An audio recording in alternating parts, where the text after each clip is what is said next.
លោកគ្រូក្នុងវីដេអូនេះខ្ញុំសូមបង្ហាញទាក់ទងទៅនឹងការធ្វើការវិធីលោកគ្រូបើកកម្មវិធីគ្រូបន្ទុកថ្នាក់នេះមកហើយលោកគ្រូចូលកន្លែង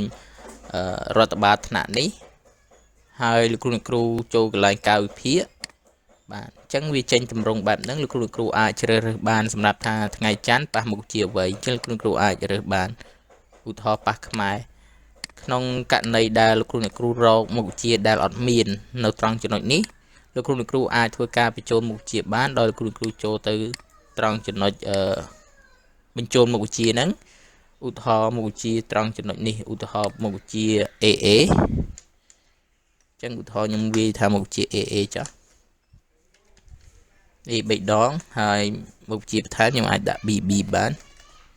បាទក្នុងករណីដែលលោកគ្រូជ្រើសរើសហើយលោកគ្រូអាចលុបត្រង់ចំណុចនេះបានអត់មានជាបញ្ហាទេបន្តមកទៀតលោកគ្រូចូលទៅកន្លែងរដ្ឋបាលហើយកន្លែងការវិភាគនឹងមកហើយលោកគ្រូអាចជ្រើសរើសមុខវិជ្ជាដែលអត់មាននឹងបានបាទក្នុងករណីដែលលោកគ្រូចង់បន្ថែមទៀតលោកគ្រូត្រូវជ្រើសហើយគ្រូមុខវិជ្ជានឹងដដែលហើយលុបបាទទៅលុបមុខវិជ្ជានឹងហើយលោកគ្រូបញ្ចូលមុខវិជ្ជាថ្មីមកលោកគ្រូអាចជ្រើសរើសមុខវិជ្ជាថ្មីបន្ថែមបានទៀត